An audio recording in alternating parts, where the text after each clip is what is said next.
masayahin. Amen? Ang Kristiyano masayahin. At alam nyo ba yung sayang meron tayo, yun yung ibabahagi natin sa iba para makapag-evangelize tayo, para makakuha tayo ng mga kaluluwa, yung ngiti, yung saya, yun yung ipapakita natin. Amen? Sino po, ano po, sa tingin nyo, makakakuha ba tayo ng mga uupo sa kabila kung ganito po tayo mag-evangelize? Sama ka. Church tayo. Masaya.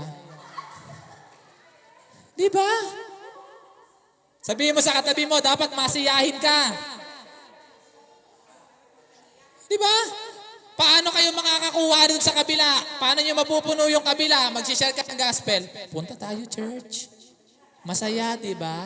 Di ba? Hindi ganun ang Kristiyano. Ang Kristiyano, umaga pa lang, praise the Lord, thank you Lord. Nakangiti na kaagad. Hindi yung ang aga-aga. Ano ba naman buhay ito? Wala na naman nagsaing. Wala na namang nagugas ng plato. Ayoko na. O, di ba? Lugi ka na. Talunan ka pa. Di ba? Sa aga-aga, pagtingin mo sa umaga, imbis na sumilip ka sa Bible, sisilip sa bintana, maliit yung butas. Ano kaya nangyari doon kagabi? Parang nagsisigawan eh. O, di ba? Talo ka na, lugi ka pa. Eh kung aga pa lang, filled ka na ng Espiritu ng Diyos, panalo ka na, may pagpapala ka pa. Amen? Amen. Sige, dapat daw may forbearance, yung mapag-importansya. Sino ba dito yung importante sa kanya yung kasama niya? Mahalin niyo ang bawat isa. Amen? Kasi ang gusto ng Diyos, ang sabi niya sa Matthew, makikilala na tayo yung mga disipulo kung mahal natin ang isa't isa. Amen? Next, ano pong sabi ron? Kindness. May kindness po ba rito? Matalino? O matalinaw. Matalino. Dapat daw goodness. Dapat maganda yung nakikita sa post. Sino po yung mahilig mag-share ng ano rito, ng mga Word of God, Bible verse? Meron po ba? Parang wala. Amen? Sino naman dito yung nag-share ng mga ting-tang? Taas ang kamay. Mukhang lahat Di ba? Just to show na kapag yun ng mga inuna natin, no more fruit of the Holy Spirit. Faithful. Sino rito yung faithful? Kahit mawala, kahit pumunta si pastoran ng Singapore, mananatili pa rin sa simbahan. Amen? Dahil katunayan na hindi siya naglilingkod para kay Pastora Linda. Naglilingkod siya sa Diyos na buhay, sa Espiritong nagbibigay ng kalakasan at kapangyarihan, at kay Jesucristong nagliligtas. Amen? No? Konti na lang po. Dapat, gentleness. Hindi yung kapag buhatin mo nga, sakit ng kamay ko eh. O, di ba? Nagtahilan pa. Di ba? Dapat gentle. Dapat may self-control. Hindi yung may marinig ka lang na hindi maganda. O, nagkamayan, hindi ka kinamayan. Aba, malupit to, hindi ako kinamayan nito O, di ba? Tapos, nakasimangot lang yung katabi mo. Ako ata yung iniisip nito Di ba yung mga ganun? Mag-control ka sa life. Amen? Pag nakita mong wala na sinaing, magsaing ka. Pagka ba nagsalita ka, yung sinaing mo, kusang maluluto.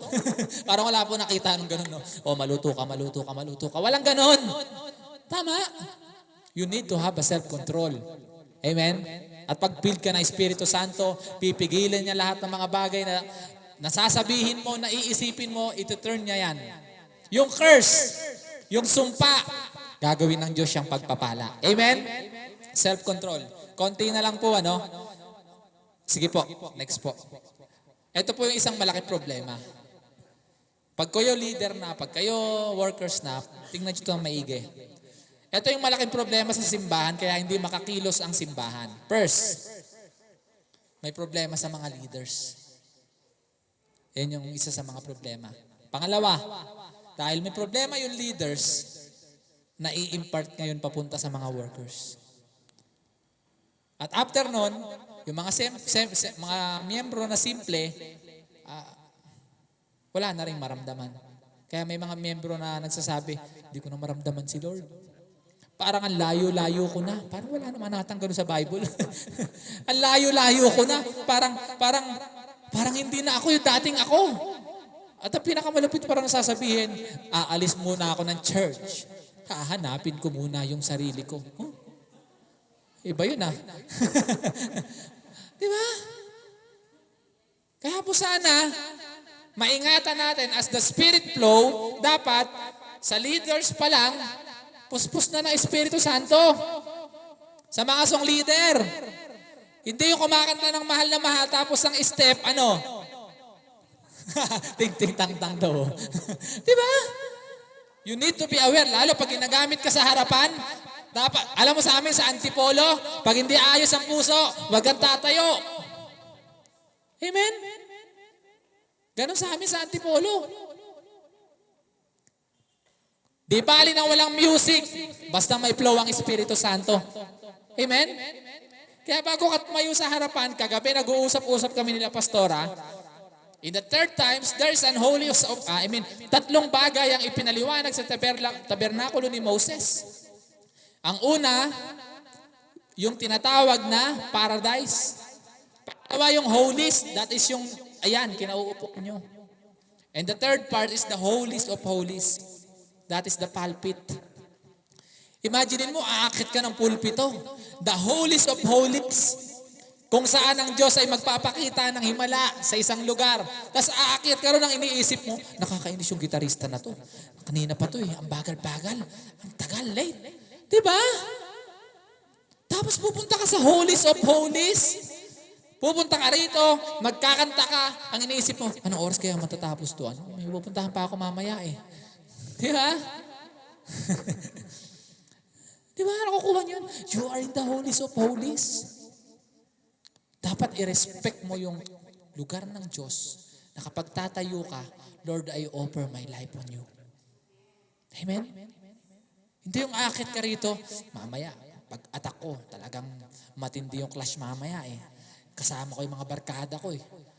Tumutugtog ng tumutugtog ng instrument, ang iniisip, Meralco. Ano kung mapuputol na yung Meralco namin bukas, ano na bang inaano ko? Ano yun? Di ba? Nasa worship na pala, praise pa rin ang tinutugtog, kakaisip sa Meralco. Di ba? Pero hindi ka aware, nasa holies of holies ka. Alam niyo nung unang panahon, pag umakyat sa holies of holies ang isang Pharisee, o ang isang lingkod ng Diyos, pag umakyat sa holies of holies, may tali po yan sa paa, sa kabila may bell. Pag iyon ay gumagalaw pa, buhay pa. Pero kapag hindi na gumalaw ang bell, patay na. Ibig sabihin nun, madungis ang puso nung pumunta dun sa lugar na banal. Diba? Kaya dapat iingatan yung inyong puso. Be aware. Hindi yun nandito ka sa harapan, wala kang ibang inisip kundi, mamaya pag-scroll ko sa Facebook, ano na kayo nangyari dun sa ano? Bumalik na kaya si Bong Navarro? Diba? Pati ba naman si Bong Navarro? Diba? Ang dami mong isipin. Kapag aakyat sa harapan, tanggalin lahat ng isipin. Ang Diyos ang mangunguna sa buhay mo at magpo-flow ang Espiritu Santo sa mga nasa kongregasyon. Amen? Kaya sabihin mo sa katabi mo, ayusin mo yung puso mo. Diba? Kung gusto nyo dumami, maniwala kayo. Maniwala kayo na kayang padamihin ng Diyos ang simbahan ito. Amen? Sige, next po. Napasarap ako ng kwento, no? Sorry. Ayan, yun yung mga, ito po yung wrong motive kasi. Yung una, involving money. Nagtumutugtog lang kasi libre pamasahe, may pagkain, nagsisimba. Kasi meron lang, uy, may tinapay doon, favorite ko yung tinapay. Eating fellowship ang gusto. Aba, malupit. Yan po yung isang problema kung bakit ang tao, no? Hindi napipil ng Espiritu Santo. Bakit? Kailangan niya ng pera dahil meron lang siyang ganito, dahil may matatanggap lang siya, kaya siya naglilingkod. Yung isa naman gusto magyayabang. Aba, ako magaling dito. Ako dapat dito. Ako ang gwapo rito. Tapos pagkatapos magtugtugan, magtatanong pa, maganda ba yung worship? Maganda ba yung worship? Aba, alaga naman. Di ba? Ayaw ng Diyos ng may abang. At si Satanas, kaya yan umalis. Sobrang yabang ni Satanas. Akala niya kaya niya ang Diyos. Di ba? Kaya dapat kung meron po tayong yabang sa katawan natin, ang ipagyabang natin yung kayang gawin ng Diyos sa mundong ito. Amen? Ito pa isa, negative mag-isip. Alam mo yung problema niya sa December pa? Ngayon pala akala mo, Lord, ang buhay ko ang hirap-hirap. December pa, Diyos ko. Wala pa nga eh. February pa nga lang eh. Pero ang problema mo na December agad, ano ba? Mahirap yun. Diba? Kaya dapat kung gusto mo maging filled, positive thinking ka, no? Kapag may dumating na bill, thank you Lord, may babayaran ka. Amen? Diba? Kaya pag inuna mo ang Diyos, ang pera ang hahabol sa'yo. Amen? Kaya huwag kang maging negative thinking. Ito pa yung ito yung pinakamahirap sa mga kabataan. Focus on worldly work. Ang gusto nila magtrabaho sa mundo. Hindi ko sinasabing masama magtrabaho, pero wala na bang ibang inasikaso kundi yung buhay ng ibang tao, di ba? Kung yung views ng kanilang mga posts, yung like. Tapos pagka magla-like, titingnan niya pa, sino na kaya ng mga nagpuso dito sa post ko na to? Sino kaya nag-react dito, di ba? Tapos kapag di na nagla-like sa'yo, parang di na nagla-like sa akin, may galit ba sa akin to? Di ba? Kung ano-anong iniisip.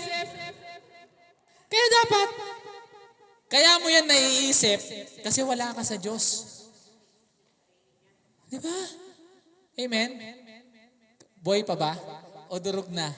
Pero tandaan mo, ang puso pag nadurog, ibig sabihin, bubuuin ng Diyos. Amen? Amen? Kaya ang Diyos, ang salita ng Diyos, humihiwa. Pero tandaan nyo, ang Diyos, kapag hiniwa ang puso natin, tatahiin niya yan muli at muli. Amen? Next, konti na lang po. Last part na tayo eh. Sa 1 Samuel. Yan, kaya po ingatan nyo yung music team. Dapat iingatan nyo yan. Kasi alam nyo ba, Old Testament, ginagamit ang music, ginagamit yan to cast out evils.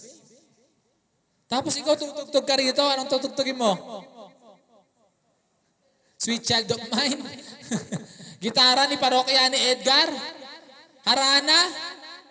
Tapos nasa Holies of Holies ka. Diba? Hindi ba nakakahiya sa Diyos yun? Hello? Hindi ba nakakahiya kay Lord yun?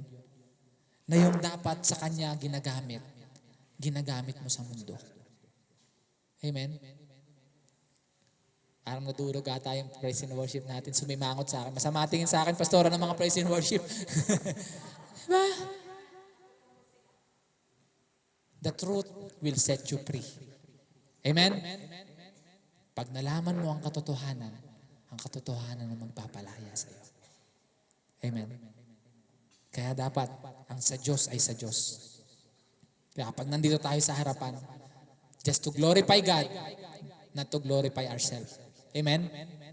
Kaya po yan, tingnan nyo. Kaya dapat napaka-importante. Sipin mo, ginagamit pang cast out ng evils, tapos tutugtugan mo lang ng pang-evil. Diba? Paano yan makakapagpalayas? Paano may imbitahan ng kapangyarihan ng Espiritu Santo kung ang ginagamit yan, hindi sa para glorify ang God? Tingnan niyo yan sabi rito. At nangyari, pagka ang masamang espiritu na mula sa Diyos ay sumasama kay Saul, kinukuha ni David ang alpa at tinutugtog ng kanyang mga kamay. Gayon, nagsisigawa si Saul at bumubuti ang masamang espiritu at umaalis. Paano ka makakapag-cast out ng evils kung yung gamit mo ay ginamit for evil? Diba? Sige, next na po natin. Medyo madugo na ang laban natin dito. In truth, I have done nothing alone. God has called me. Has been my pilot. The Holy Spirit has been my comforter, my guide, and my source. Sino po rito yung medyo kahit papaano nasaktan pero nabibless? Amen. Kirot, pero there is a blessing. Because tandaan niyo po yun, kapag ka nararamdaman mo pa ang pagtutuwid ng Diyos, mapalad ka. Amen? Dahil marami ang Diyos, pinatigas na yung puso. Kahit anong pagtatama, ayaw ng pakinggan. Pero kapag ikaw, nasasaktan ka pa sa pagtutuwid at pagtatama, ibig sabihin, potential kang magbago. Amen? Amen. So next po, last part. Proclaim. Sino rito ang ipro-proclaim na ang banal na Espiritu ay nasa buhay niya na? Woo! Amen? Sino rito yung nais ng pagbabagong malaki sa buhay niya? Proclaim the power of the Holy Spirit. Sabi rito sa Acts 1:8, but you will receive power when the Holy Spirit comes on you. And you will be my witnesses in Jerusalem, in all Judea, and Samaria, and the ends of the earth. Sino po ba rito yung gusto rin na wala pa yung pamilya rito, tapos nais niya someday kasama yung pamilya niyang nagpupuri sa Panginoon? Kasama yung kapatid niyang nagpupuri sa Panginoon. Kasama yung kaklase niyang nagpupuri sa Panginoon. Ang sikreto lang daw, para maging witnesses kayo, ano raw? You will receive the power when the Holy Spirit comes on you. Sino po ba rito yung may fire na sa puso at malakas na yung loob? Amen? Sino rito ang malakas na ang loob na paglabas niya rito? Handa. Amen? Sino po yung handa ng lumaban dito at talunin ng dyablo? Amen? Sino pong dito ang handa ng sumuko at tanggapin ang Espiritu ng Diyos sa buhay niya? Say amen! Pakisabi sa katabi mo, be filled with the Holy Spirit. With the Holy Spirit. At sabihin mo, malapit na dumating ang Diyos. Sabihin mo, malapit na dumating ang Diyos. Huwag kang tutulog-tulog. Yan. So, gigising-gising din tayo. Hindi yung pipikit-pikit. Next. Proclaim. Ang ibig sabihin daw ng proclaim is to declare publicly. Next is to give outward indication of show. And that final is to praise and glorify God openly. Kaya po, may nung una nating tinanggap ang Diyos or naka-attend tayo ng unang-una na parang naiyak tayo sa tuwa. Meron po bang nakaranas na dito? Parang masaya lahat dito. Yung nakarating siya, pagdating niya, parang naramdaman niya na parang gumaan yung pakiramdam niya nung nag-church siya. Meron ba dito? Di ba? That is the power of the Holy Spirit. At kung gusto magpuno yan, alam nyo, yung prayer, yung blessing, yung mga pagbabago, part yan ng pagtutuwid ng Espiritu Santo. Pero yung mararamdaman mo na nandiyan ang Espiritu Santo, parang ibang klase yun. Amen? Na mararamdaman mo na kahit si Jesus, hindi na natin nakikita, ipapakita siya ng banal na Espiritu sa pamamagitan ng paghahawak sa atin at pagpaparamdam na narito siya. Huh? Next po. Sabi ni Elton Trueblood, evangelism, ito raw, is not professional job for a few trained men, but instead the unrelenting responsibility of every person who belongs to company of Jesus. Tingnan niyo yung sabi hindi po profession ng evangelism. Hindi po yung pwedeng si pastora lang mag-evangelize. Hindi pwedeng si Pastor Libwell lang ang mag-evangelize. Hindi pwedeng sino pa ba? Si Nanay Julia or kahit sino man. Hindi pwedeng sila lang. Dapat tayong lahat. Amen? Gusto niyo ba ng marami? Gusto niyo ba na maraming tao lumuhod kay Kristo? Gusto niyo ba na hindi na tayo kasya rito? Amen? Share the gospel. At magagawa nyo lang yun ngayon, simula ngayon. Because the Spirit of God will be on you today and forever. Amen? Amen? And the conclusion is, after, tignan nyo po to, I will give you some theological terms para po mas mapaganda natin yung platform. After he said, he was taken up before the very eyes and cloud him for their sight. Next po, may isa pa yan English kasi, Tagalogin na lang natin. No? Nakaka-nosebleed. In short, noong pong si Christ, alam niyo po si Christ, noong pong huling araw niya dito, parang ganito po istorya. Kunyari, kayo po yung mga disciple, tapos ako po si Kristo. Kunyari lang po kunyari lang. Si Jesus, nung nagpaalam na sa kanila, buong katawan, buhay po si Kristo nun umakyat siya ng dahan. Sino pong napanood yun? Nanonood? Ng the Bible. Nung si Christ ay babalik na sa langit, unti-unti siyang tumataas. Tinitignan siya ng mga disipulo. Di ba? No? Habang tinitignan siya, meron daw dalawang nakaputi o angels yun na tinatawag. Na biglang nagsalita sa tabi nila at sinabi, kayong mga disipulo ni Kristo, alam nyo ba kung ano yung nakita nyo yung pag-akyat niya sa langit, yung pagdating niya, ganun pa rin. Huh? Kung paano